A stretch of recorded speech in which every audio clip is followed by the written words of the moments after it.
Tonight's episode of APN's Alexandra Levine live podcast is a repeat of episode 189. So please like, subscribe, and then share this episode on your social media accounts. Alexandra is celebrating the upcoming holiday with her family tonight. She will be back on December 4th.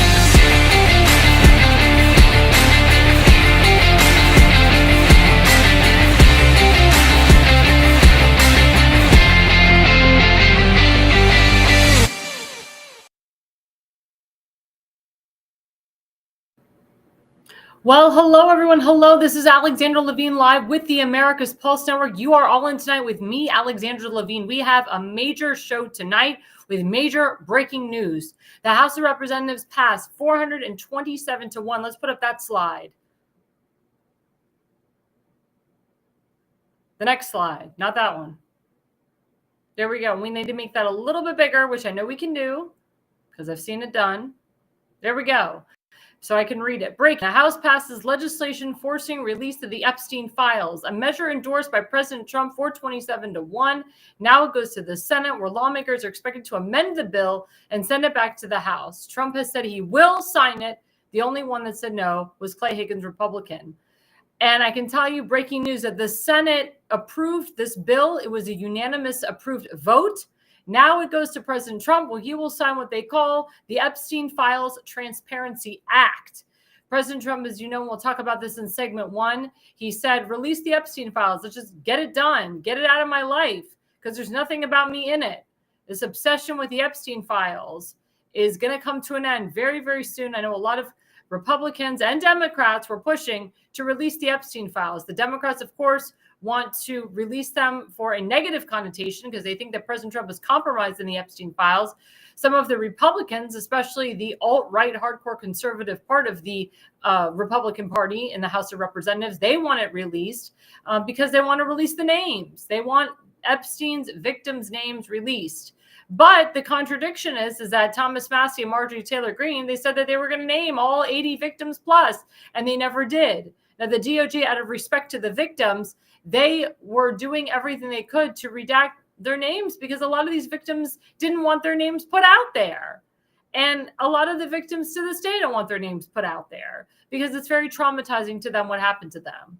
But we'll see what happens once President Trump signs the bill, which will be this week. In other breaking news, we'll put up the second slide. I know you can't really see it. There we go. Why is Hakeem Jeffrey soliciting money and dinner from Jeffrey Epstein after he was a convicted sex offender? So that email clearly states Hakeem Jeffrey soliciting money and having dinner with Jeffrey Epstein after he was a convicted sex offender.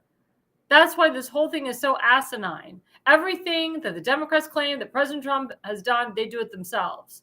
Hakeem Jeffries is the worst Democrat in the House of Representatives. I hope to God he will never be Speaker of the House or anything higher than that. He is a hypocrite. He's a liar. And why is he soliciting money from someone who was convicted a sex offender? Why are Democrats in bed with sex offenders? Harvey Weinstein was a big guy in the Hollywood industry who did a lot of stuff with underage girls, who basically threatened people's adult lives and their childhood lives. Childhood actors, adult actors. If you didn't get naked in front of me, if you didn't do this, if you didn't do that, guess what? You don't have a career in Hollywood. I mean, that's what these people did. That's what these people did. As you know, Ghislaine Maxwell and Jeffrey Epstein, they were pedophiles. Or Ghislaine Maxwell is a pedophile. Jeffrey Epstein was a pedophile. We all know this. We all know that Jeffrey Epstein brought young kids to Mar-a-Lago and other places, claiming that these were his nieces and nephews. He invited all of these big names, which we're going to find out. Some of the big names are Bill Clinton and many others. I think there's Republicans that are going to be in that name too. That's why a lot of people have hid these Epstein files. They're afraid that their reputations will be tarnished. But there's a lot of big profile names, I believe, that are in the Epstein files that had something to do with going on that airliner, going to the island, Epstein's island, and doing nefarious things. And we're going to find that out once this is released. But this is really big, guys. This was the thing that happened all day, was that the House of Representatives voted 427-1 to release the Epstein files, and that the Senate voted unanimously to approve the releasing of the files. And President Trump is getting ready to sign the act so that we can put this thing to rest once and for all. Once and for all. Other breaking news, Larry Summers, who was the head of Harvard University, and he worked under many Democratic administrations. He decided to get out of the public eye today because of his relationship with Jeffrey Epstein. He had a long-term relationship with Jeffrey Epstein, but he wants to get out of the public eye. Is his name compromised in the Epstein files? Will President Trump claim that his name was in there, that he was involved? Like I said, a lot of big names. It's going to come out. A lot of big names were involved in Jeffrey Epstein, going on the Lolita Express, being on that island. A lot of actors were associated with Jeffrey Epstein, going on the Lolita Express, going on the island. And for these adults not to say anything, just allowing this to occur, watching this and not saying anything because they were afraid of their careers or afraid from their lives, is asinine to me. If you see something, say something. How can you as an actor just sit there and watch Jeffrey Epstein and others do stuff to underage kids? It's disgusting. And sex trafficking, human trafficking, child trafficking is real. It's a huge business. It's $1 trillion business. I mean, there's a lot of money in it. That's why President Trump's doing everything he can to stop the drug cartels and to stop the drug trafficking and the sex trafficking entering our country. In other breaking news, Congresswoman of Delaware, Stacey Plaschett, there will be a vote for her this week to censure her, because it turns out that she had a texting relationship with Jeffrey Epstein for many, many, many years, that she was involved with him and knew a lot about him. And it's disgusting to see Democrat congressmen and women on the congressional floor today defending this woman, defending this congresswoman. Jamie Raskin from Maryland, from Bethesda, CD8, was defending this woman, Stacey Plaschett, all day long. Stacey Plaschett was trying to compare herself to Donald Trump. Stacey Plaschett thinks she did nothing wrong. She says, he was my constituent. She says, there's nothing wrong with taking phone calls and emails from your constituent. Really? She says, President Trump does that all the time. He's got multiple people that are pedophiles, that are sex offenders, and God knows what they're his constituents. Was he not going to take their call? You can't compare the two, and she doesn't know that. And she's guilty. She's vehemently guilty. But again, censoring someone and silencing them is not enough. You have to remove them from office. You have to remove them from not just their House committees, but remove them from office. You can censor someone till you're blue in the face, but they're still an elected official. It's time to get rid of these idiots that defend pedophiles. It's time to get rid of these idiots that commit crimes. It's time to get rid of these idiots that don't have America's best interests at heart, that say Somalia first, and so forth. What's the problem here? You know, Marjorie Taylor Greene screams out America first, America only. Why isn't she doing everything she can to get the squad out of office, to get Ilhan Omar out, and Rashid Tlaib, and AOC, and all these people that push for Somalia first, and all these different countries first? She's the one that says we spend too much time and too much money in foreign wars and dealing with foreign countries. Well, why don't you, instead of taking your energy out, attacking Donald Trump, attacking other Republicans, why don't you take your energy out on the squad and stop being a hypocrite? I'm so tired of these people being hypocrites. That's why President Trump had to call Marjorie Taylor Greene out this week, and we'll talk about that later in the program. Now let's move to segment one. Segment one, release the Epstein files. So I'm following up on what happened today.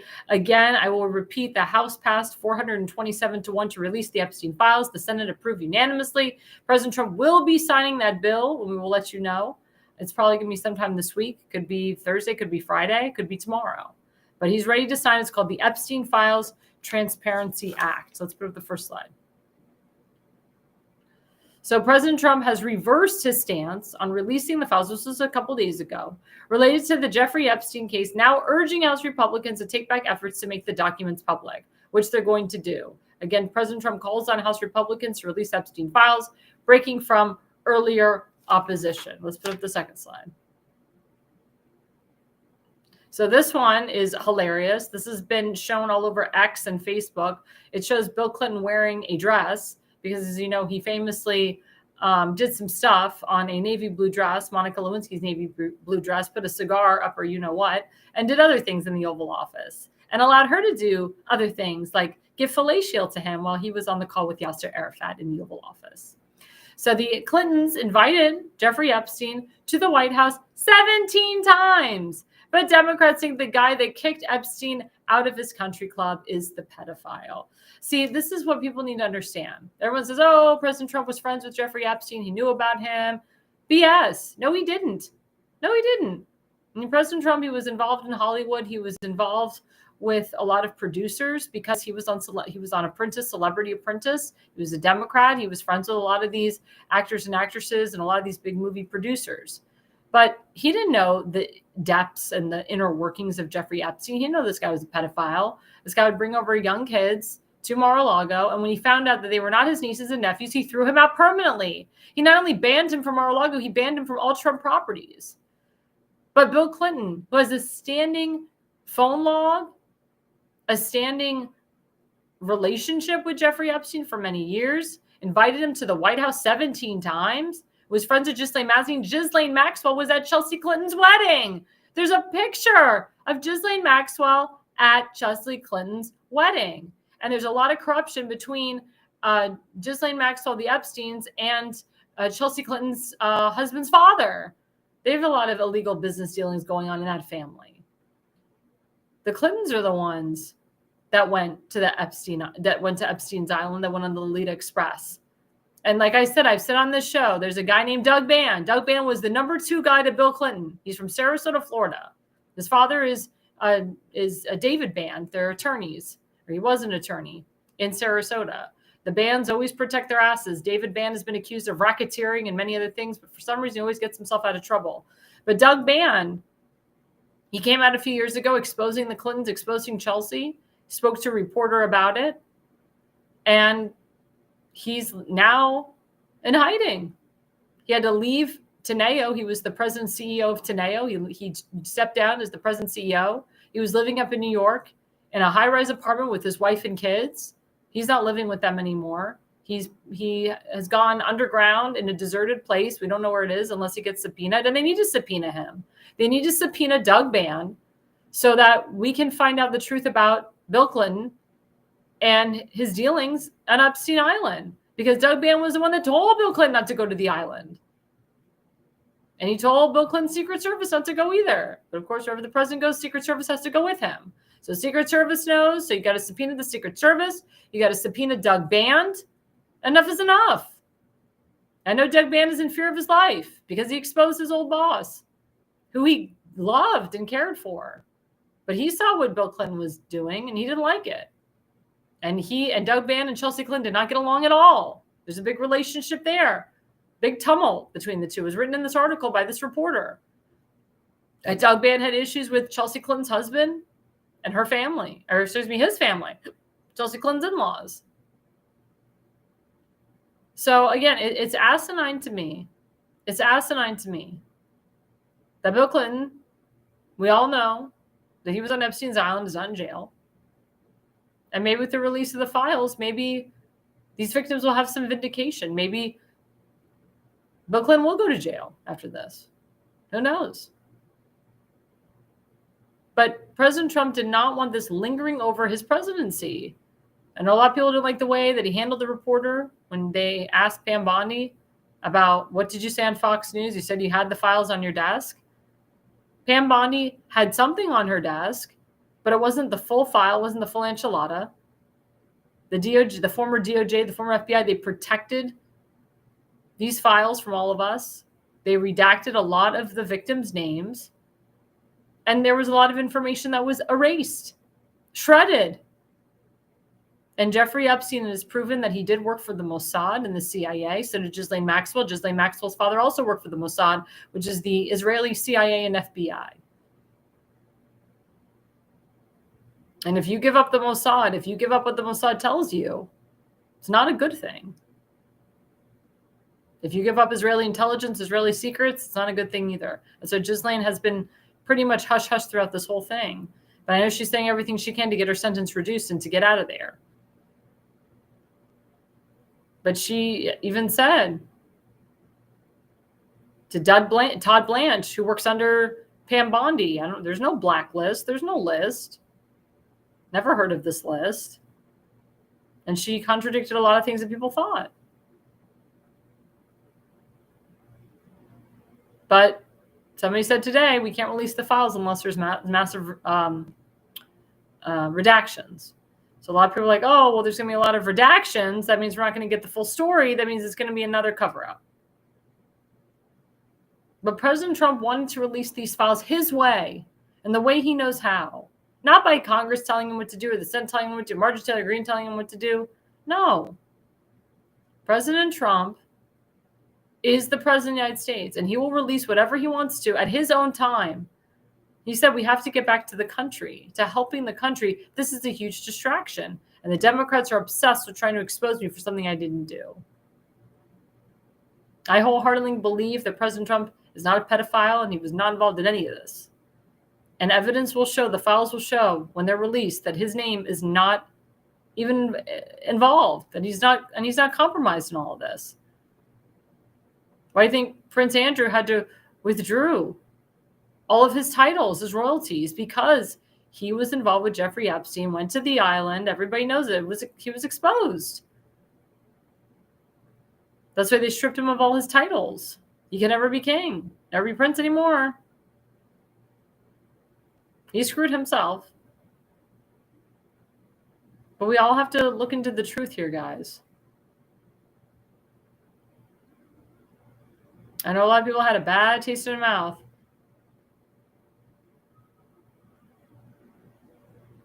And now there's a lot of anti-Semitism because Jeffrey Epstein's Jewish, he worked for the Mossad. Harvey Weinstein's Jewish. A lot of Jews in Hollywood. They say the Jews control Hollywood. That's Nick Fuentes' BS. That's his spin. So all these alt-right people are taking advantage of the fact that Jeffrey Epstein was Jewish, Harvey Weinstein's Jewish, Ghislaine Maxwell's Jewish, and that, look at these Jews, look what they did. Pedophiles, corrupt bastards. The stereotypes just keep going on and on and on. And I told you, there's some bad apples. There's bad apples in every religion. Every religion. No religion is perfect. But to single out someone as being a Jew, well, those Jews, that's where the problem arises. You can't single someone out for their religion. You single the person out by their name, Jeffrey Epstein. He just so happens to be Jewish, but he doesn't represent all Jews around the country. He doesn't represent me. I don't follow his crap. I'm not doing what he's doing, what he did. But Ghislaine Maxwell did confirm that Epstein did not kill himself. I don't believe he killed himself either. It's really against Judaism to kill yourself. Not saying he was a religious Jew, but it's very rare for Jewish people to kill themselves. It's not in our makeup.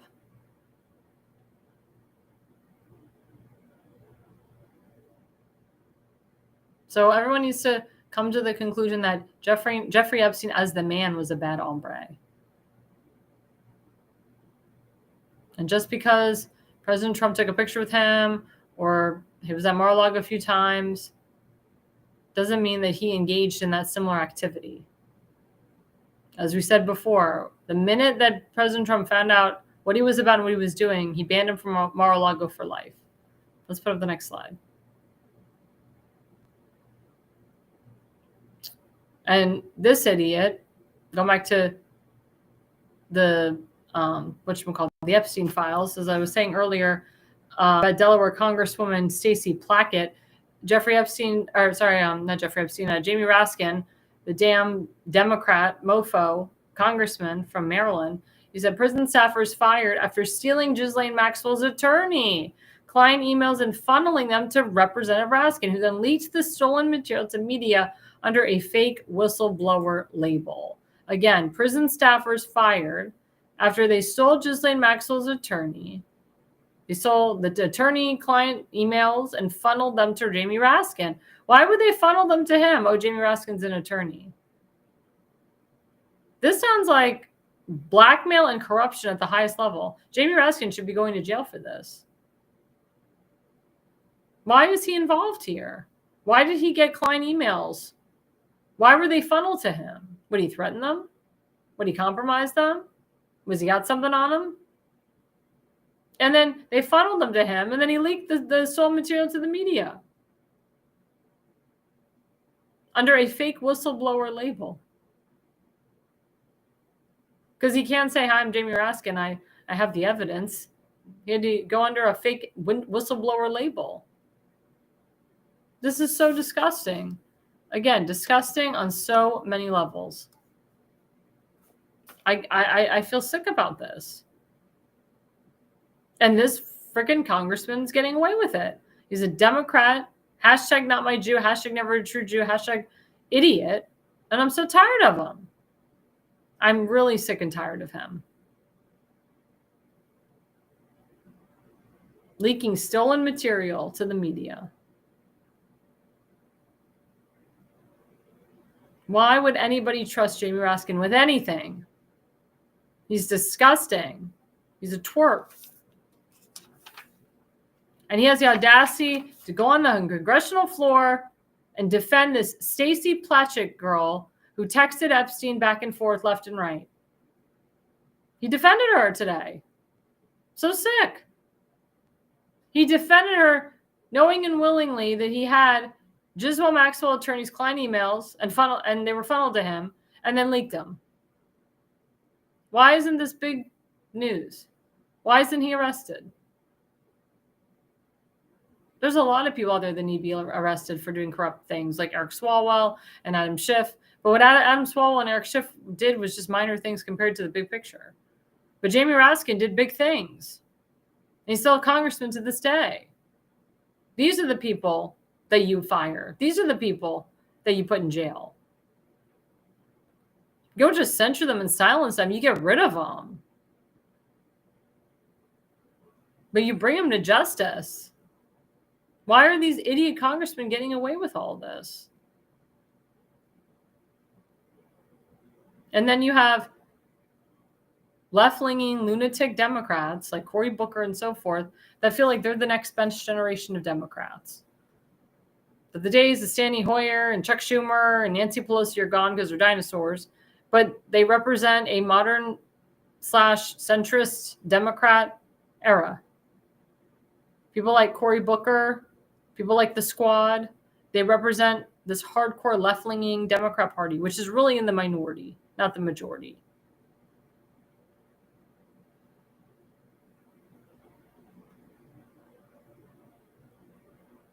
Somebody's mentioning on CNN, oh, this Democrat would be great to lead. This Democrat would be great to lead. And he picked like the worst people. The future of the Democrat Party is very bleak. The future of the modern Democrats is very bleak. Now they're all becoming Republicans because they feel that their party doesn't represent them anymore. And I agree with them wholeheartedly. Get out of the party. And Jamie Raskin called for Majorie Taylor Greene to join the Democrat Party. He said, we'll welcome her with open arms. Isn't that so ironic? The woman doesn't get what she wants. She's kissing Democrats' butt. And Jamie Raskin saying she should be a Democrat. Come on over. We'll talk about that in the next segment. I mean, it's so disgusting. It's so disgusting what's going on. That's why I say, if you're a Democrat right now, you shouldn't be. You should leave your party or just vote in the primary, not for the incumbent, for the new guy, and then vote Republican in the general. Because the more you keep voting Democrat, the more you're going to support these squad, socialist, left-wing leaning lunatics. Let's put up the final slide. So the final slide completely vindicates, let's make this bigger. There we go. Completely vindicates President Trump. David Schoen, who I've talked to, by the way, who I know personally, my family knows personally. He said if Jeffrey Epstein had any dirt on Donald Trump, he would have had great leverage in the criminal case against him at the time he died.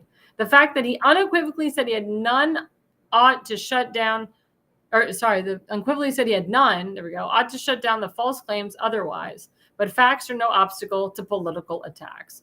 So again, he said if Jeffrey Epstein had any dirt on Donald Trump, he would have had great leverage in the criminal case against him. The fact that he unequivocally said he had none ought to shut down the false claims otherwise. So David Schoen is saying, and he was Jeffrey Epstein's attorney, he said, and he was also President Trump's attorney too. He said there's nothing there. There's no there. Just like Trump said about the Russian hoax and so forth, there's no there. If Donald Trump's name was associated with Jeffrey Epstein would have used it against him. He would have said, I know Donald Trump. Yeah, we did a bunch of stuff together. Yep, it's written right here. And he'd be in the Epstein files. But Donald Trump's not. So the fact that Donald Trump unequivocally said, the fact that Jeffrey Epstein unequivocally said he had none, and Ghislaine Maxwell said the same thing. She's like, I know Donald Trump, nice guy, great guy. Nope, he never committed any of these pedophilia acts. Nope, never hung out with us. I went to the island. Nope, great guy though, nice guy. Very, very gentlemanlike, Ghislaine said. Ghislaine said, I never saw him interacting inappropriately with young women. That's not his style. He's a classy guy. It's not his style. The thought of it freaking makes him sick. So there's the evidence right there. But Doug Schoen said the facts are no obstacle to political attacks. That means even though it's factual that Donald Trump had nothing to do with Jeffrey Epstein, Ghislaine Maxwell, the island, the political attacks are going to come anyway. The Democrats are going to find some way to blame Donald Trump for something. They're going to find some way to lie and say Donald Trump was there and compromised and all this crap. I knew for years that Donald Trump wasn't involved in this. I knew for years that they were all BSing. And I ask and I beg my friends who are listening to these stupid conspiracy theorists to take a step back and just evaluate it on your own. Stop listening to Q and QAnon and all these conspiracy theorists. All they're doing is feeding your head with BS and lies and making you go crazy. And the Republicans are at each other's throats now. It's like, if we support this type of person, we're bad. If we support that type of person. I've heard from people that I thought were diehard Donald Trump fans, and they turned on him in like two days ago. They think he's lying. They think he's, working with bad hombres again. They're like expecting all this stuff, and they don't understand that the president has only been in there less than a year, and they don't understand the accomplishments that he's done. They don't understand what his strategy is to accomplish everything. They're not looking at the big picture. That's what President Trump said to Marjorie Greene. You'll never run a country because you don't support your allies, and I can't just solely work on America. I'm the president of the free world. I have to be cognizant of all the countries that surround us and our allies and our non-allies. He's saying if I just stick to domestic issues, I'm not going to get everything done. I won't get the big picture done. And I agree with him on that. You're the president of the United States, you work state, local, and you work federally as well, and internationally. Everybody knows this. This is no surprise. But people just want to sit around, bitch, and complain. And they don't understand that if President Trump doesn't handle the situation in Israel and the situation in Ukraine and Russia and the situation in Taiwan and Cambodia and the Congo and all these other places in China, America will be no more. We had a moron in the White House for 4 years, if he was even really in there, who caused a lot of these problems, and President Trump has to clean it up. Nobody sees what President Trump sees. His department heads, they're not going to tell you what they're looking at. They're looking at years of BS and corruption that they have to try to wipe away. So just take a step back, chill the F out, and let President Trump do his job and do the will of the people. And stop attacking him and stop turning on him, because it doesn't help. It just gives the Democrats more fuel. Well, coming back after the break, we have a great second segment. But just before we get there, don't forget our affiliate sponsor, rncstore.com, rncstore.com/ALL. Let's put that up. There we go. The Richardson Nutritional Center. Use ALL to get a 10% discount. If you don't use ALL, you don't get the discount. And now we're going into the holiday season. Everybody's going to be eating turkey and stuffing and ham and whatnot. We're all going to get fat from it. It's just common knowledge. So what do? You take some supplements. You go to rncstore.com/ALL and you take supplements to prevent anything bad from happening and also to help you lose weight. If you have cancer, all of these supplements prevent against stage 4 cancer. They actually deplete the cancer. And John Richardson has written about this and has proven it many times. He will actually be a guest on our show on Thursday night. So don't forget to tune in on Thursday night to hear what he has to say. But please, guys, go to rncstore.com/ALL, type in the discount code ALL, you get 10% off, and we will be right back after the break.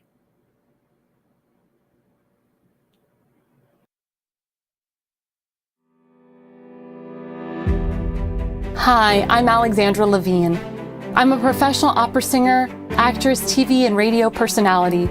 Since 2015, I've been a volunteer, a field director, and a campaign manager, learning the ins and outs of the political world. That's why I became a political consultant.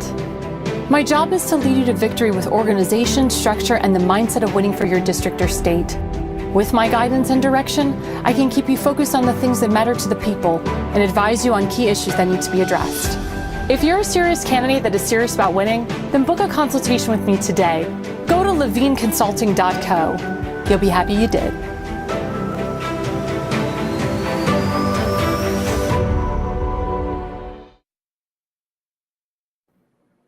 Well, hello, everyone. Hello. Welcome back to Alexandra Levine Live with the America's Pulse Network. Don't forget to like and subscribe. We are on YouTube.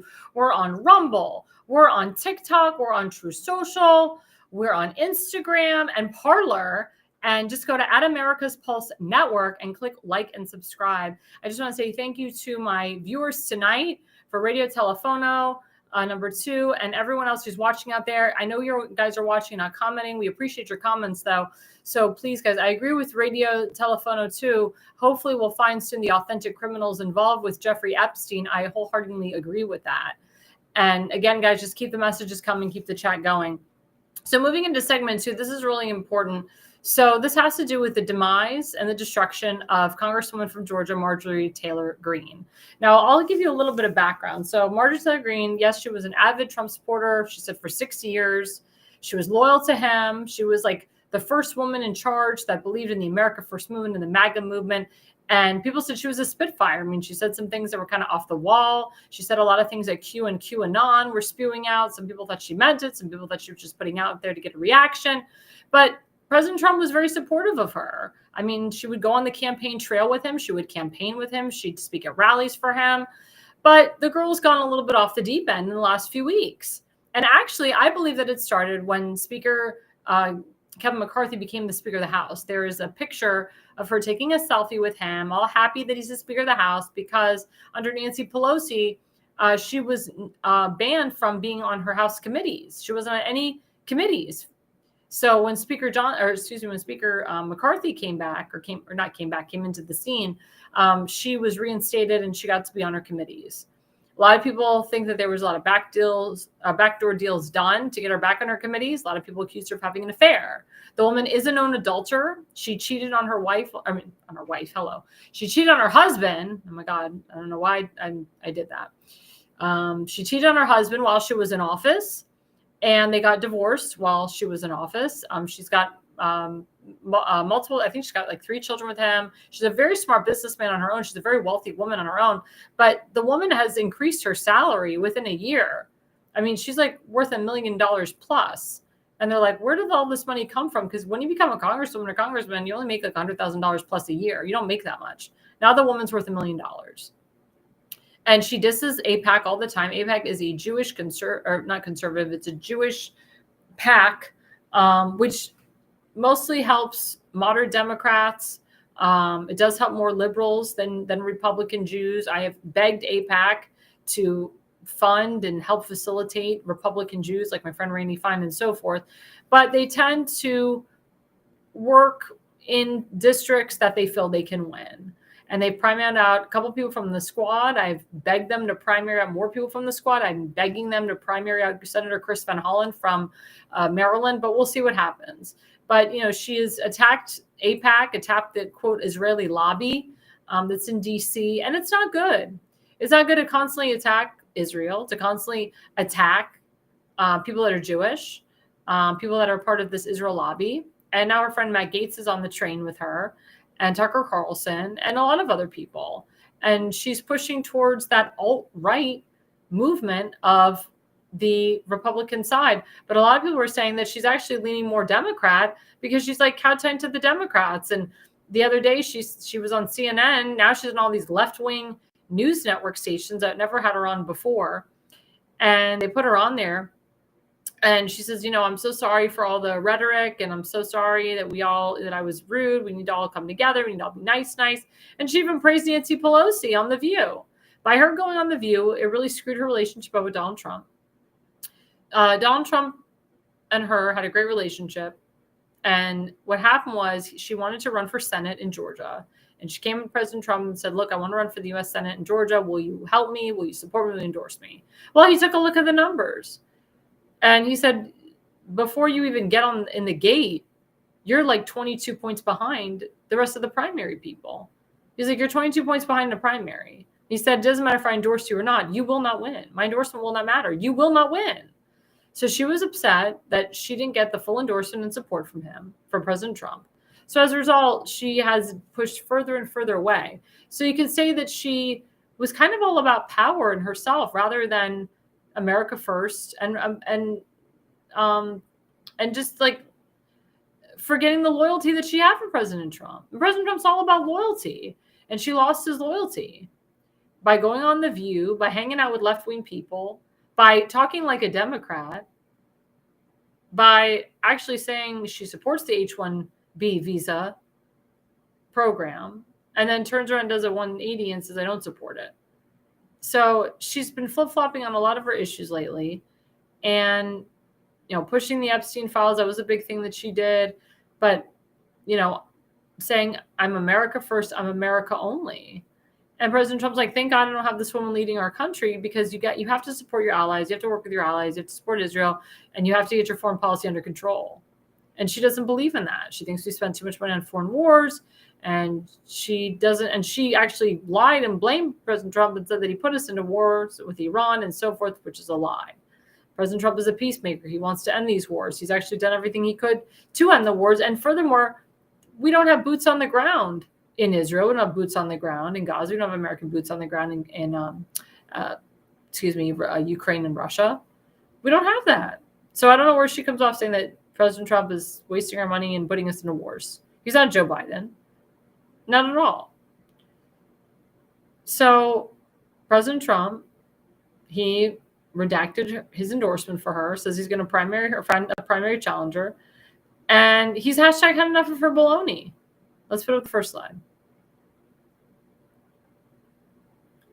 Yeah. So Scott Jennings, who works for CNN, he was commenting on what President Trump said. President Trump tweeted, this is a couple days ago, Marjorie Trader Greene is a disgrace to our great Republican Party. And Scott Jennings said he didn't tell her not to run.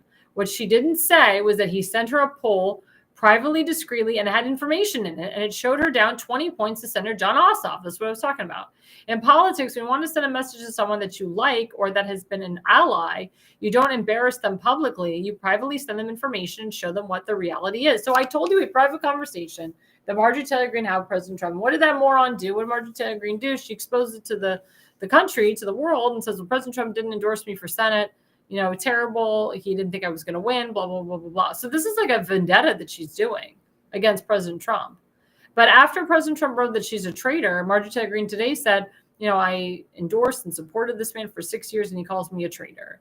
She says a traitor is someone that supports America first and doesn't support our foreign allies and get us into foreign wars and puts our money into foreign lands. But again, that's not what President Trump is doing. And of course, she's probably upset that he had a meeting today with the Saudi king. I forgot to mention that in breaking news, actually. That was important. So the Saudi king, he came to the White House, the Saudi prince came to the White House today. It was a very important meeting. I met with President Trump to boost investments to $1 trillion. And in return, he's going to be purchasing F-22s and F-35s. Because the objective is to have Saudi Arabia sign the Abraham Accords to expand more peace into the Middle East. Now, the Saudi prince, he says he'll sign the Abraham Accords, but he wants a pathway to a two-state solution. Now, Israel and the United States are not going to give these. There's no two-state solution. Israel's not going to create a two-state solution. Neither is America. You can't create a two-state solution when Gaza has been completely demolished and Hamas is being demolished and tear down every single day. Because if you create a two-state solution, you're going to get another October 7th. So President Trump, his response was, I want peace for Israelis, I want peace for Palestinians. But it's up to the Palestinians what they're going to do. If they want to make peace with Israel, that's great. If they don't, they're out of here. They go to other countries. They go to Indonesia. They're scattered in other places. Because we don't want bad hombres, again, in Israel causing havoc, or in Gaza causing havoc. And we don't want it. So is that what Marjorie Taylor Greene is talking about? That the president should not be working to bring peace to the Middle East? Because that's what she's bitching about. It was a very important meeting today with the Saudi prince. And President Trump has a lot of great relations with foreign leaders. They love him overseas. So it's really sick and sad. It's really sick and sad that Marjorie Taylor Greene is acting this way. Let's go to the next slide. So again, President Trump tweeted or retruth wacky Marjorie, quote, Trader Brown. Remember, Greene turns to Brown when there was rot involved, is working overtime to try and portray herself as a victim, when in actuality, she's the cause of all of her own problems. The fact is, nobody cares about this traitor to our country. And Marjorie Taylor Greene took high offense to President Trump calling her a traitor. But she has been a traitor because, again, she screams out, I support Donald Trump, love Donald Trump, he's my friend. But she turns on him. She turns on him because he wouldn't support and endorse her for running for the Senate race in Georgia because he was a polite guy and didn't embarrass her in front of the country and the world and he said to her privately, you're down 20 points in a poll. There's no way in hell that you're going to come back from that. And she's very radical. She's like very, very radical. The things that she said over the years are radical. And again, she's pushing this ridiculous agenda. So let's go to the next slide.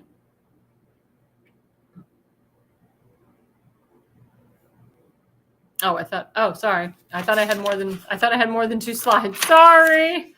So, I mean, again, my question to my audience is, what do you think about the relationship between Marjorie Taylor Greene and President Trump? Do you think that President Trump took it too far by calling her a traitor? Do you think that Marjorie Taylor Greene is a traitor? I can tell you, she pushed the whole thing about Jewish space lasers. She pushed this whole narrative that, we cannot support our allies. She wouldn't even go to Israel. She's completely not condemned. Tucker Carlson's comments, the Nick Fuentes, the interview between Tucker Carlson and Nick Fuentes. And President Trump was asked about that interview. He goes, this reporter says, President Trump, what do you think about the interview between Tucker Carlson and Nick Fuentes? He goes, I don't even know who Nick Fuentes is. I have no clue. I don't know. He said, but Tucker Carlson has the right to interview who he wants, freedom of the press. He's like, where am I to tell him not to interview this person? And it's up to the people to decide if they like this guy or not. But, it's insane. It's insane how one day you love a person and the next day you turn on him. And I saw this a lot. I saw this with my governor, Ron DeSantis. I told the story the other day. The story goes, my governor, Ron DeSantis, was down 20 points in the primary against Adam Putnam, who was the former department head of agriculture in Florida. Adam Putnam was supposed to be governor. That was his destiny. Pam Bondi endorsed Adam Putnam. A lot of people did. And Governor DeSantis came to Trump and said, hey, this guy, he services illegals. This guy was a congressman. He doesn't support you. He's not America first. I support you, President Trump. I support your policies. We can't have this guy as the governor. It'll be a problem. I need you to endorse me. I need you to support you. I need you to support me. And Trump says to DeSantis, this is all private conversations, by the way, we found out later. You're down 22 points. How the hell is my endorsement going to do to help you? What's it going to do? And he's like, well, this is Florida, President Trump. This is Florida. You have a home in Mar-a-Lago. You have influence. And I can beat this guy. With your endorsement, your help, I can beat him. And there's an interview coming up, or not interview, I'm sorry, debate coming up against him, he and I can take him down. I have all this information to take him down.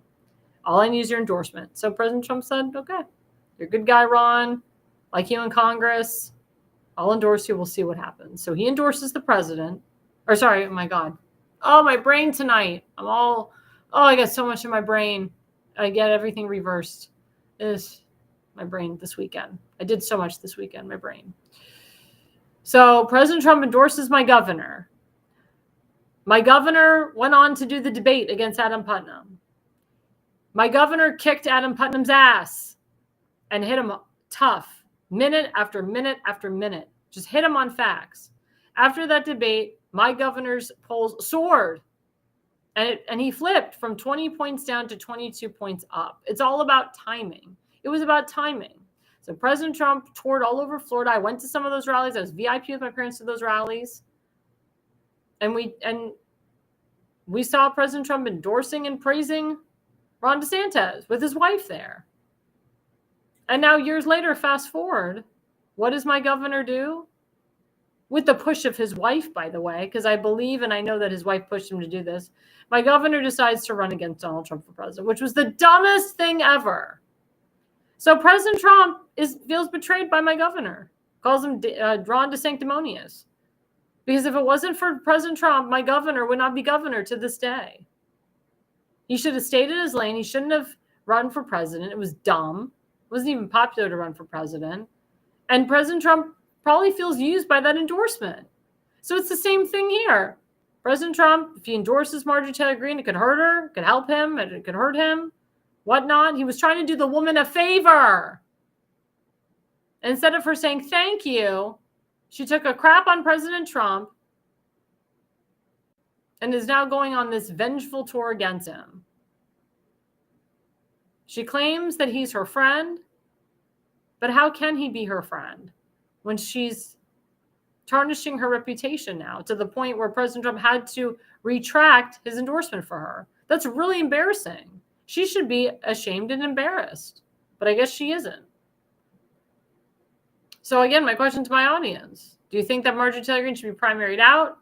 Do you agree with her fighting against Donald Trump? Do you think Donald Trump took it too far? What are your thoughts?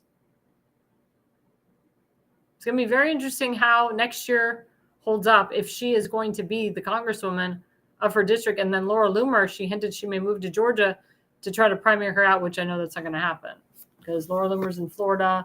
And Laura Loomer actually has a chance, if she wants to hit one of those Democrat congressional seats that my governor is doing gerrymandering redistricting so that we're weeding out Louis Frankel, which is in Laura Loomer's district.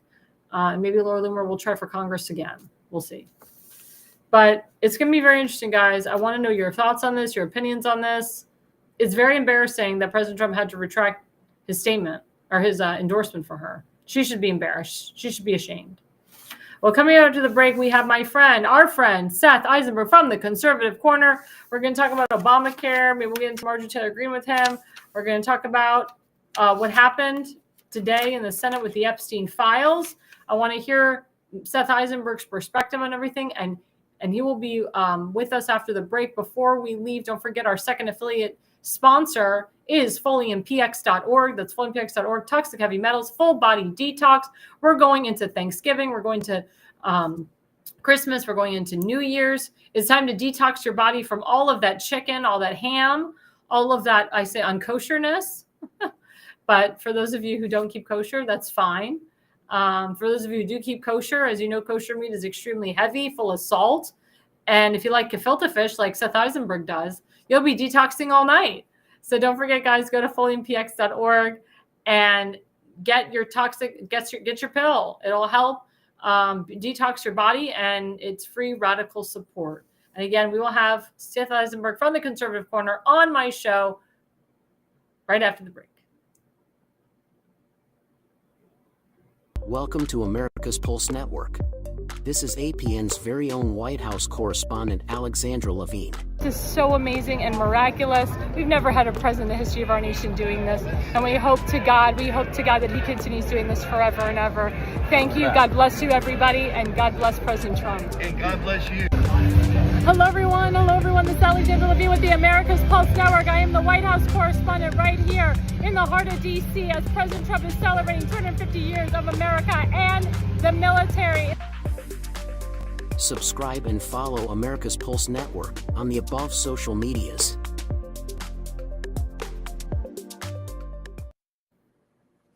Well, we are back with segment 3. Thank you, everyone, for watching and listening. Radio Telefono, he says Marjorie Taylor Greene will be out of office. Well, that's his opinion and perspective, and we'll see what others think. But thank you, guys. Don't forget to like and subscribe at America's Pulse Network. We're on YouTube. We're on Rumble. We are on True Social. We are on Parler. We're on TikTok and X. We're on like 6 different platforms. So please, guys, thank you for liking and subscribing, and thank you for following us and watching us throughout the night. So I'm bringing on my special guest. We all know him as Seth Eisenberg from the Conservative Corner. There he is. Woohoo! Hey, how are you? Good, good. I'm glad that you're on tonight with me. Thank you so much. Glad being here. It's fun. Awesome. So we're talking about, what happened today with finally, Congress has voted to release the Epstein files. This is something that President Trump, didn't want hanging over his presidency. And finally he said, I'm going to curse, fuck it. He's like, just release the files. I get that from you, Seth. He's like, fuck it. Right. He's like, I'm going to release the files. He's like, let's just release the files. Let's vote on it. 427-1. And then the Senate approved it unanimously. And then the president's going to sign it. What is your opinion on this? Why do you think President Trump finally said, fuck it, let's just release the files? I think at this point, it's much ado about nothing. I mean, I don't think anybody cares. I mean, I'm sure some people care at this point, but I don't think if anybody in Congress voted to release it, that we're going to find out anything that's going to be earth-shattering. I don't think there's going to be half of what we think is going to be on it. And I think, like you said, Trump's just tired of hearing about it. Like, fine, release it. Let's be done with this, because he's seen it. So obviously there's nothing on there earth-shaking that he thinks is going to cause major issues, or he'd be like, no, we're not doing this. But if he's willing to do it, there must be nothing there. Now, do you think they're going to heavily redact it and maybe, remove some names of like big Hollywood people or big names in the industry, not to humiliate those people or ruin their reputations for life? I hope not. I mean, because if they're on that list, they're not on that list because they were given to, little Sister Mary's orphanage for blind children. They're on there because they're pieces of shit. So they let everybody know who it is. I mean, don't redact anything. And that goes for anybody who's a Republican that's on there. You don't do the crime if you can't do the time. Mm-hmm. You did something stupid, you're on that list. Well, guess what? We all should know now. It should be public knowledge. Now, you and I are both Jewish. And as you know, Jeffrey Epstein was Jewish. Ghislaine Maxwell is Jewish. Larry Summers is Jewish. So there's a lot of Jewish people that were involved with Jeffrey Epstein. Let's say there's a lot of Jewish names on that list. Do you think that's going to hurt us, you and I as Jewish people? You think the anti-Semitism is going to be worse with more Jews on that list? Or showing that Jews are on that list? I don't think anything's going to make it any worse. I mean, the mouth breathers are out in force. No matter what happens, they're going to find a reason to be upset. It rained today. Israel made it rain. It's going to be cold tomorrow. Those damn Jews are controlling the weather now. Yep. Someone gets fired from work. It's because of the damn Jews. No, it doesn't matter at this point. The hater's going to hate, and there's nothing we can do about it. I mean, what we need to do is just Avon's calling. completely be done with them. Yeah. Or pull them into the ring and go, let's just get it done, over with and done with. Let's just do this. You want to call me a kike or whatever you want to do. Let's just handle it like men. And, 2 men enter, 1 man leave. Because nothing's going to change the way the anti-Semites think. Nothing. Now, do you think, in your opinion, because I talked about Marjorie Taylor Greene in segment 2, that she propelled a lot of the anti-Semitism, that's happening or that happened on college campuses and stuff? I mean, she was the one that brought up the Jewish space lasers. And at first I kind of defended her. I was like, well, she's just, saying a Q conspiracy theory and just putting it out there. But now looking back, and I'm like, maybe she actually believed this crap. Like, she was just she really believed it. And now she's saying, I'm America first, America only. We shouldn't be helping our ally Israel. She even said she wouldn't go to Israel as a congresswoman, which is ridiculous. As a congresswoman, you're supposed to go visit your ally Israel. You're supposed to go travel to foreign nations. What's your opinion on that? Well, didn't she say I never said that about the laser or something? Yeah, but she did. Context or something. You know what? Embrace who you are. Mm-hmm. A redneck from Georgia who hates Jews. She probably thinks Jews have tails too. Just embrace who you are. You're like, she's one generation removed from trailer park trash. Yep. Just embrace it. Stop trying to deny that you're an anti-Semite. I got more respect for somebody who openly admits I'm an anti-Semite and doesn't try to hide it. Mhm. You try to hide it. Not only are you a racist, but you're a coward racist. And I don't think she added to it, because when she was talking that kind of stuff, nobody knew who she was. She was like a nobody. True. I don't think she added to anything. I don't think she made it any worse. I think she did and said what she said, hoping to get more popular, hoping to get more attention thrown at her. And now that she's got it, she doesn't know what to do with it. Now, do you agree with President Trump when he calls her a traitor? I don't know how I'd call her a traitor. I'd call her an idiot, a backstabber, two-face, an attention whore, a low-class, low-rent piece of shit. Hmm? But I don't think she's traded on the country. I think she's traded on her friends, which is probably just as bad. If your friends can't trust you, I mean, what kind of person are you? Exactly. Yeah, so maybe not a traitor, unless he's talking about a traitor like as a friend. I think If he she's meant saying like as a a traitor friend. to the country, I don't know if I'd go that far. I think he's saying she betrayed me as a friend because Yes, I would agree with that. Yeah, because it looks really bad that he, embraced her. He took her on the campaign trail with her. He endorsed her for reelection. Yep. And then she turns on him. This goes on The View, praises Nancy Pelosi after Nancy Pelosi removed her from her committees. Because it's crazy. Yeah, if he's talking about it as a friend, I completely agree 100%. Yeah, I think he's talking about it as a friend. As 100%, Because I for agree with him that. to denounce his endorsement, for him to take back his endorsement, because we've seen him do it before, is extremely embarrassing and humiliating.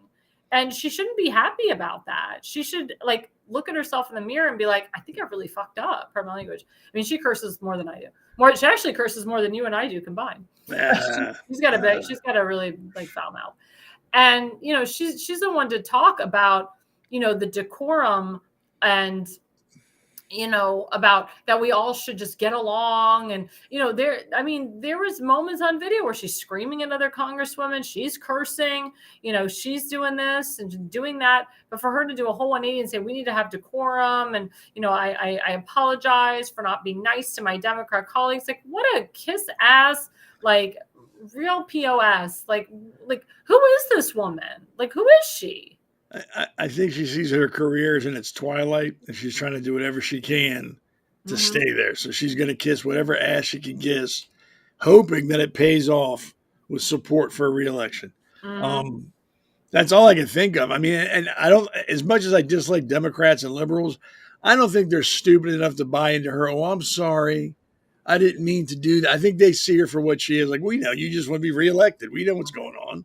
Well, then it's interesting that the Democrats like Hakeem Jeffries and Jamie Raskin are saying, oh, come to our party. We'll embrace you. We'll take you in. Yeah, those two douchebags. They make my skin crawl. Just talking about their name makes me want to go take a shower. They're just disgusting people.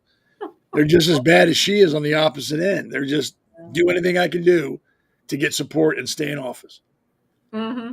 Well, the fact that, I said in segment 1 that Jamie Raskin, he illegally worked behind the scenes to get information from Ghislaine Maxwell's attorney, and then he released it illegally, and then it wouldn't say, oh, it didn't come from me, it came from a whistleblower label. Really, dude? Really? You think we're that stupid? What a moron. What a moron. And then he's defending this woman, this Delaware congresswoman who's going to be censured soon. Because Stacey Platchett, African-American black woman, that, texted Epstein constantly, and he defends her on the congressional floor. Well, what is wrong with this asshole? Like I said before, when we're on the polls or when I've talked with you off, I don't trust any politician. They're not worried about anything other than the next election. That's all they're concerned about. They can talk all they want to, visit all the little kids and go to all the disaster sites and go, oh my gosh, my heart breaks for them. I don't trust any of them on any side of the aisle at all. All they're in for is the next election. So nothing they do surprises me. What surprises me is that people still support them. Yep. That's what really surprises me. I mean, people will still support, Taylor Greene, even though they know she doesn't mean what she says. She's doing what she can do to get reelected, but people will support her because most people are stupid. Correct. Damon, let's put up this slide for Seth, because I want him to comment on this. So breaking, Obamacare is so we're changing the subject. Obamacare is on the verge of being totally gutted after President Trump confirmed he's even getting support among Democrats in private conversations. Obamacare insurance policies have doubled in price relative to normal policies.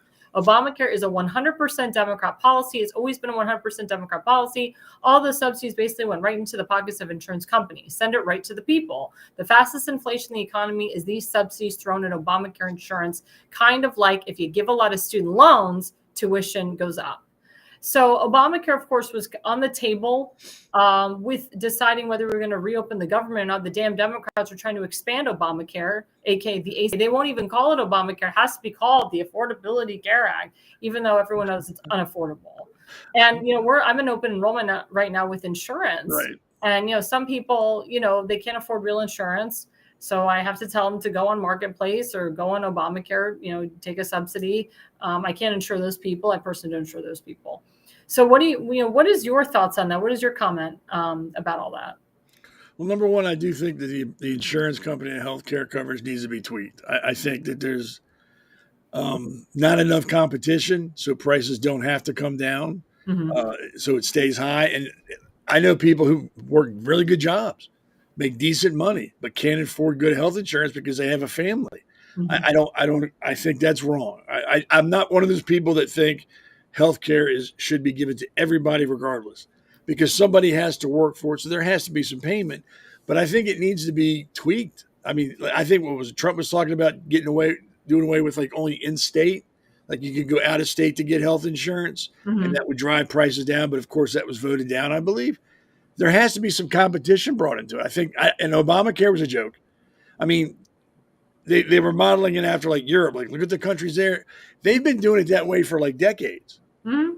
That's always been that way for them. So they know how to work it, know how to do it. You just can't do that in a month and then expect it to work. That's something you have to set up and then work for years and years and years and then finally get to it. But it's never going to happen overnight. And I don't think we need to do that. We just need to tweak that industry. We need to make it more competitive so prices go down and the benefits go up to attract people. I think the free market will straighten it out if we let it. Yeah, President Trump was talking about people being more on PPOs. PPOs is going across state lines, so there's more competition that way, as opposed to an HMO, which just stays within your state, like Kaiser Permanente, CareFirst, et cetera. The issue with the HMOs is it limits you. And then, you're in Maryland and God forbid you're in Florida and you have an accident. Then you got to call your provider up in Maryland to schlep down and refax all this stuff down to this person in Florida. It's crazy. Yes. There's no competition there. And again, it limits you. It definitely limits you. Yeah, I agree. And just like I said, it just needs to be tweaked. I mean, we have the best health care in the world. People come here for, to be treated. We just need to make it affordable for Americans. And that doesn't mean make it free. Right. Or Medicare for all. Which that sounds nice and it looks really good on paper, but it doesn't work in the real world. And if it does work, like I said, that will take years and years to get to that point where it goes without a hitch and without a flaw. It's just not going to happen. So right now, what we can do is tweak it, make it more affordable. But it was interesting is that, the Democrats and the rhinos were pushing, to repeal and replace Obamacare. And they said they had a solution for it. And then when Trump came in the first term, Speaker Ryan, he supposedly had a bill to repeal and replace it, and he didn't. And it took up like the first 2 years of President Trump's presidency. And he didn't even want to start with healthcare first because he knew it was going to be difficult. And then, of course, John McCain came at the middle of the night and gave it a thumbs down, not to repeal or replace it. And then, John Roberts, he also gave he gave Obamacare a thumbs up. So it's just crazy. It's really crazy. And so how do we repeal and replace Obamacare? How do we fix the system? We tweak it. I mean, like I said, let the free market take over. Stop making it so restricted to where I can go to get health insurance or I can only do this or, that, or just make it like going to Walmart. Boom, there's all the insurance. Pick what you want. And if you can do that, the insurance companies will fight for you. Like, hey, no, come over here. We're only going to charge you this and we'll give you this. But as it is right now, they don't come to you. You got to go to them. They hold all the cards. You just got to sit at their table and hope you can afford what they're playing. But I guess my point is, should we, the people, rely on the federal government to tweak it? Or should we but should we take matters into our own hands? Or like you said, have the insurance companies fix this? Don't trust. I mean, let the insurance companies fix it. It's like letting the fox watch the hen house. They're not going to go, oh yeah, let's take away our money. They're not going to do that. It should be the people. And the best way to do it, like I said, is let the free market control it.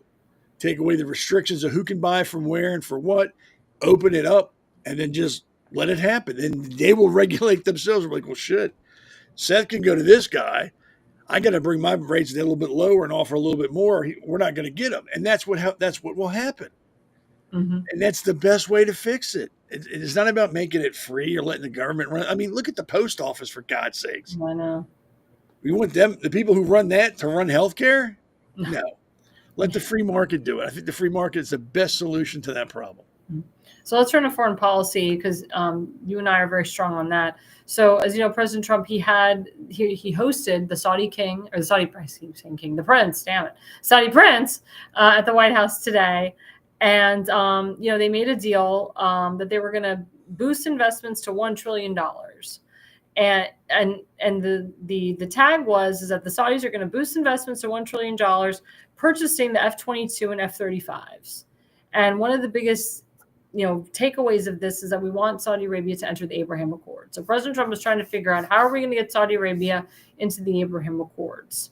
So that was like one of the biggest deals today, was to have Saudi Arabia boost investments to $1 trillion, for them to invest $1 trillion into the United States. And in tandem, we were going to have them purchase our F-22s and our F-35s. What's say about that?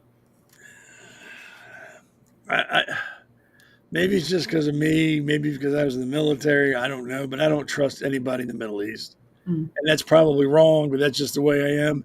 And we're giving them fighter jets that are like top of the line, some of the best in the world. Really? Doesn't Saudi Arabia still behead people and cut people's hands off if they're thieves and do all sorts of barbaric crap? We need to stop treating these people like they're people. They're not people. They are vile, evil people who live in the dark ages still. And we need to stop arming them. We need to stop helping them. We need to leave them alone. What we should be doing is building up Israel, not building up everybody around them to help. Build up Israel, and then these people will come and go, look, we don't want to mess with Israel anymore. Look what they got. We need to be friends. Let's just get on this accord, and we all can get along.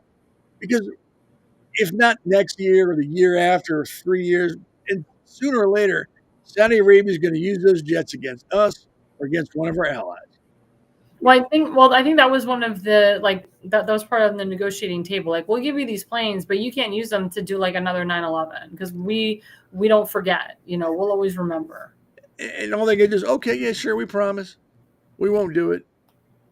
And then once they got them, now we can do what we want to do. We got what we wanted.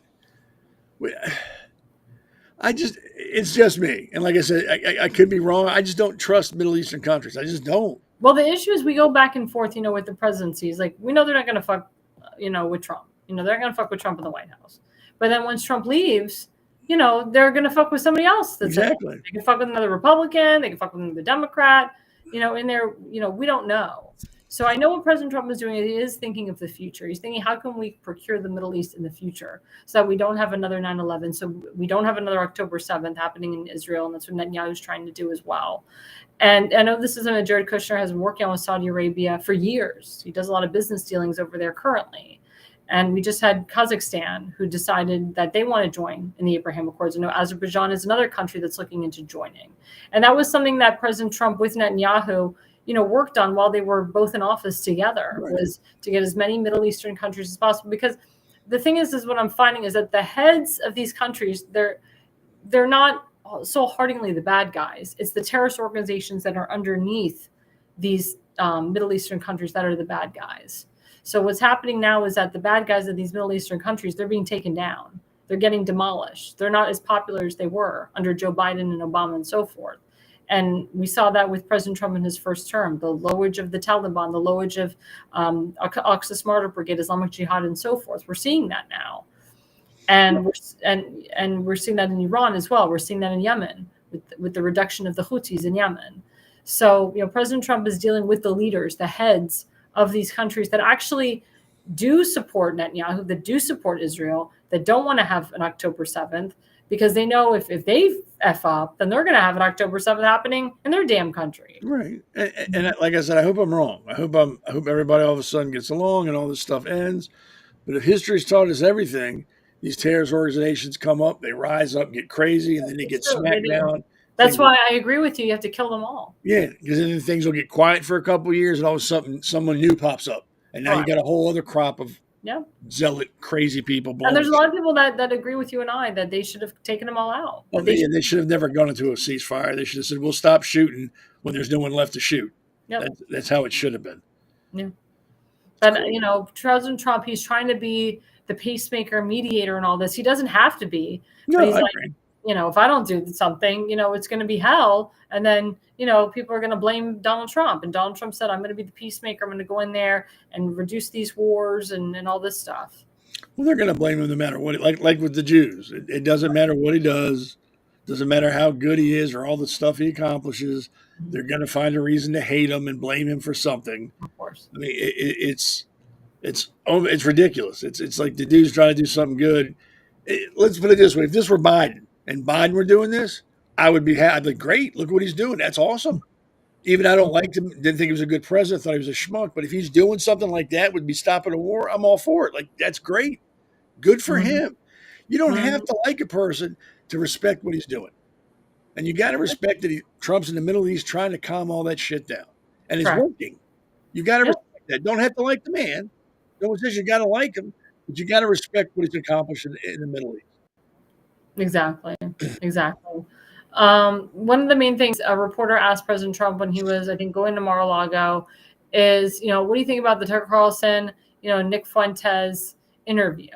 Should they be censured? What do you think? And President Trump, he said, I can't control who Tucker Carlson interviews. He's like, I don't know this Nick Fuentes guy. I'm not going to tell, Tucker Carlson not to interview this dude. If Tucker Carlson wants to interview him, that's fine. Let the people decide.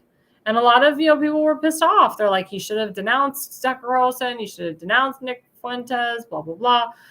But I mean, he called out Tucker Carlson, I think in like several months ago. He called him a kook. He called him a quack. So, what is your position on that? I'm all for freedom of speech. I mean, he's allowed to say, as long as it doesn't incite violence or anything like that, he can interview and talk to and say what he wants to say. Whoever that Nick Fuentes chick is, she can say whatever she wants to say. I mean, Nazis is, salute this. It's a guy, but he's gay. Oh, well, the beta male, the cuck that he is, he can say whatever he wants. What, Stalin's my hero, Hitler was great. That's fine. Say what you want to say. The reason I love the First Amendment for things like this is because now I know who the assholes are. Mm-hmm. They can't hide anymore. They've identified themselves. They said, look at me. I'm a knuckle-dragging mouth breather. I'm an asshole. Remember me. Now I know who they are. I've never really cared for Tucker Carlson. I always found him to be a pompous, arrogant, looks like the kind of kid that got beat up in high school all the time, and now he's paying back the world for being picked on. Right. And again, like Donald Trump said, I didn't know who Fuentes was until I saw that. I'd never heard of him. He could walk into my house right now, and I wouldn't know who he was. But I'm glad that he opened his pie hole because now I know he's an idiot. Mm-hmm. I know exactly. And him and Tucker Carlson are idiots. Candace Owens is a fucking moron.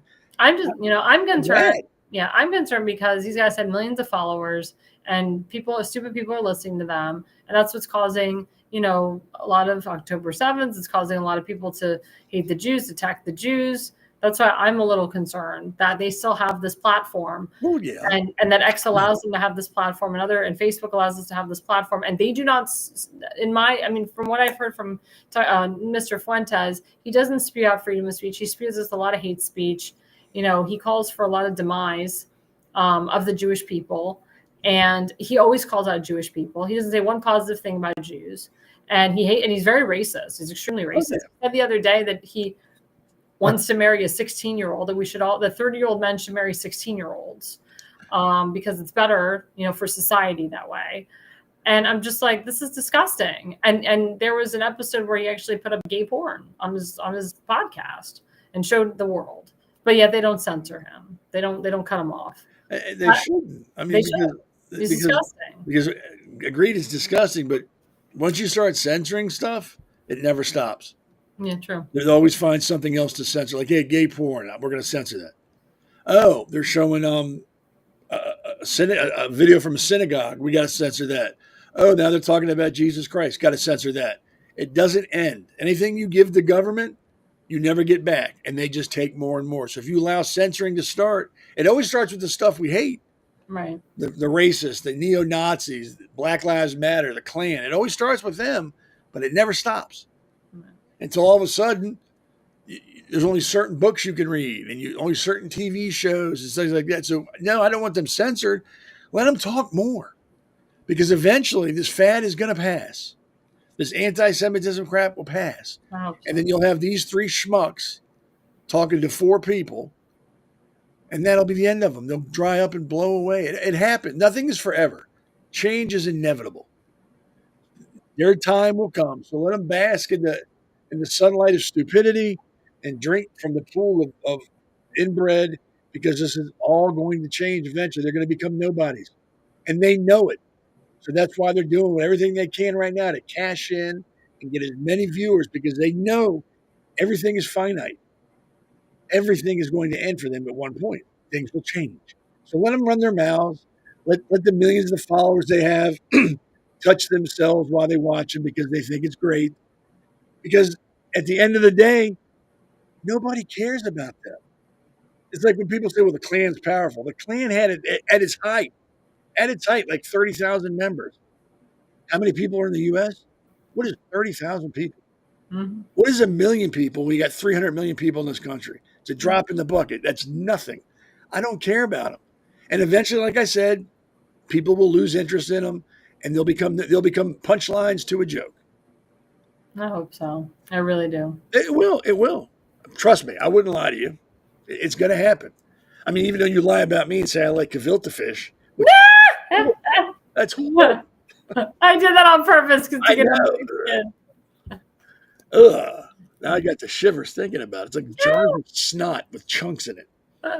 Well, my last question for you is: how are you celebrating your Thanksgiving, and what should we be thankful for? I will be stuffing my turkey hole with as much turkey as I can shove down it. Like you were saying, I'll probably have to detox after. I'm probably going to go see my father, and my go see my stepbrothers and their families for a little while. Then I'll come home, hang out with Ryan. So nothing crazy. I'm not doing anything extraordinary. I never do. I like holidays more for the fact that I can be with family. Don't have to go do anything crazy. I'm at the age now where I don't need to go to 25 different houses to say hi to everybody. I've got the people I want to see, and I go see them. We're not campaigning. But what am I thankful for? That's a hard question. I had a rough start to the year, and I'm really not out of the woods yet. So I'm thankful that I'm as healthy as I am now. Could have been a lot worse. Things could have been really bad. True. I'm thankful I've got a son that is just awesome. I mean, I'm biased. He's my son, so of course he's the best in the world. I got a daughter who's awesome. Grandkids that are great. I live in the greatest country in the world. Not the most perfect country. We're not perfect. No. But we are the greatest country in the world. We are as close to excellence as any country in the world can be. And I'm glad that I'm living here and nowhere and not some other place. And I've got the greatest group of friends like you and the other two, the Damon, not the old guy, the other Damon, Elena, and my friends here. I mean, I've got a good group of friends, and it's an honor to know all of you and have you in my lives. So I'm just in general thankful for being alive. I mean, like I said, things were crazy for me the first part of this year, and I am thankful that I'm here. That's awesome. And we're thankful to have you. And don't forget, everyone, to watch Seth Eisenberg on the Conservative Corner every Sunday night from 7 to 8:30 p.m. You never know what he's going to say. You never know what guests. Neither do I. Yeah, I didn't even know what I was going to say tonight. But yeah, but everybody, please follow Seth Eisenberg at the Conservative Corner on Facebook, at Conservative Seth on X. He's awesome and a great addition. And again, don't forget, tomorrow night is The Pulse. Oh, yeah. From 8 to 9 p.m. I will be hosting. You never know what I'm going to wear. And we'll be wearing clothes, though. I'll tell you that. But Seth will be on, and we always have Elena Barbara, the base mother. Damon Gallo will be there, and we always have two special guests that are going to be joining us. We don't know who they're going to be, but please join us tomorrow night, 8 to 9 p.m. at The Pulse. It's every Wednesday night. And of course, don't forget the Jersey Shore every Monday night from 8 to 9 p.m. with Damon Galdo, as well as Friday night from 8 to 10 p.m. Follow Damon Galdo on Facebook at Damon Galdo and on X at Damon Galdo. And of course, don't forget to follow us all we're on America's Pulse Network on X, on Instagram, on Parler, on YouTube, on True Social, on TikTok. I think we're on like 6 platforms already. Like, it's incredible. You know, how many platforms we're on and how we've expanded. And we've only been up and running like less than a year. Yep. I mean, it's great, you know, how we've just kept going and expanding. And don't forget my OnlyFans page. Oh yeah, that's right. Don't forget Seth's OnlyFans page. And again, don't forget my show. I can't speak for Seth's show, but my show has completely endorsed 2 candidates on my show. Tim Fazenbaker running for Baltimore County Council. Woo! District 9. Let's put up Tim's website and Tim's QR code. There we go, if I can speak. So please, guys, go to timfazenbaker.com. He is running in the most America First /MAGA district in the county. He was actually at a county council meeting last night, and one of the councilmen, Itzi Patoka, wants to push legislation to not support ICE, to combat ICE in Maryland, to make sure we don't have ICE in Maryland, and that the National Guard never comes to Baltimore, even though it needs to. So this is crazy. And Tim's like, no. He's like, I support ICE. I'll always support ICE. We need ICE. Like, that's why we need to shake up in the council. We need proper people on the council that support the people of Baltimore County. So please, guys, go to timfazenbaker.com. That's TIMFAZENBAKER.com and give him a donation today. I also endorse on my show my friend Kim Stansberry, who's running for Baltimore County Executive. Please, guys, she is awesome. She'll be if elected, she's the only woman elected county executive for Baltimore County. She's awesome. Her husband was in Vietnam. He served our nation. He died of Agent Orange a few years ago. But he's a great. He was a great patriot. She's a great patriot. So please, guys, she lives in Towson, and she can say all about Towson and the horrible crime that happens in Towson, how she wants to fix it. So please, guys, go to www.electkimstansberry.org. That's electkimstansberry.org. And of course, we have our friend Seth Eisenberg, his GoFundMe page. Seth, talk about it. I was in the hospital for like 3 months, and hospital bills are catching up with me. That's why I said things need to be tweaked. I know firsthand. It is ridiculous that being charged for aspirin, being charged for tissue, soap that you had. It's ridiculous. And it's not just me. There's a lot of people who are worse off than me after hospital bills. It's insane.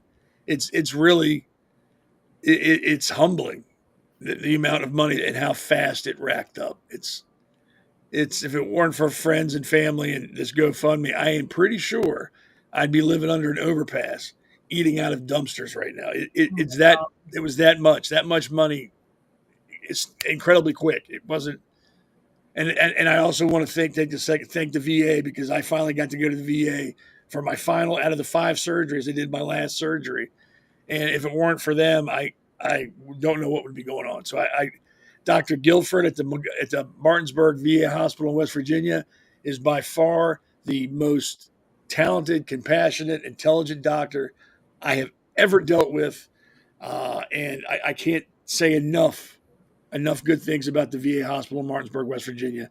I am completely thank them for everything, for where I'm at right now. I have nothing but thank you to say to them. And I wish I'd gone to them before I went to the local hospital, because I don't think it'd have been that bad. But things are what they are. I had 5 surgeries. I did the last one.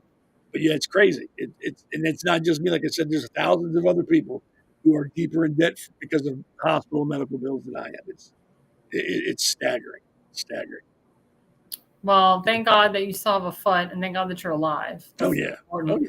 But guys, we've raised over $6,400 in a very short period of time. The goal is $10,000. The final goal is $100,000. Please, guys, donate to Seth Eisenberg's GoFundMe. It's very important. Please give to a veteran instead of giving to convicted felons and freaking illegals. Mm-hmm. I mean, please give to like a real person with like who actually cares about our country and has like, you know, real things to pay for and like lives in the real world, not an illegal, not a convicted felon.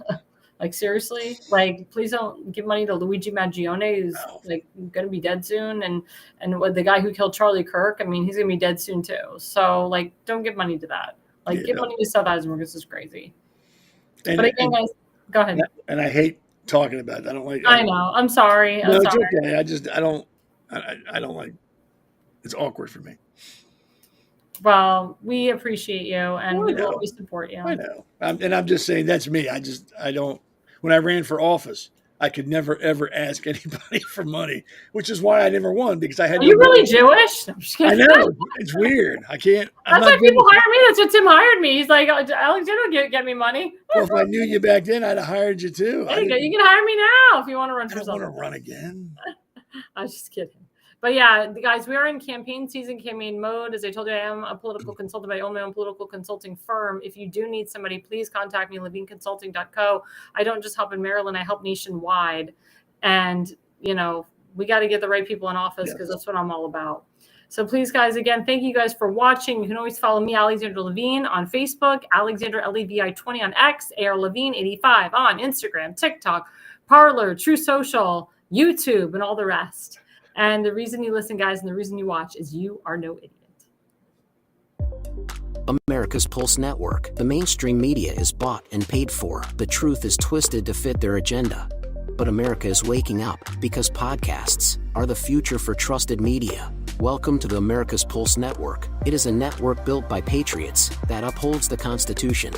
The America's Pulse Network stands for God, truth, and the America First movement. There is no corporate propaganda, no government spin, just real news, real talk, and real voices fighting for faith, freedom, and the future of this great nation with common sense. Here are some of America's Pulse Network podcasts. Alexandra Levine Live, hosted by Alexandra Levine. Jersey Shore Podcast, hosted by Damon Galdo. The Conservative Corner, hosted by Seth Eisenberg. APN's The Pulse, hosted by Alexandra, Damon, and Seth. So tune into America's Pulse Network on the following social media platforms: X/Twitter, Rumble, Truth Social, Facebook, and YouTube. Join the revolution. Because the pulse of America beats for God and country. America's Pulse Network is for faith, family, freedom, and truth.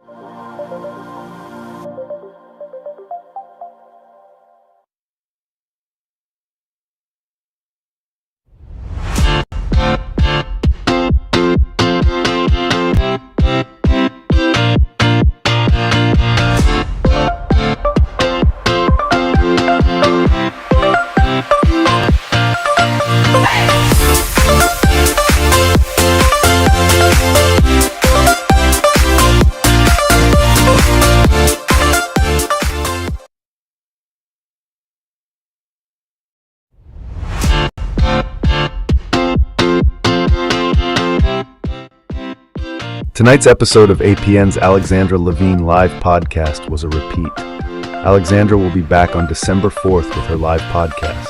So please like, subscribe, and then share this episode on your social media accounts.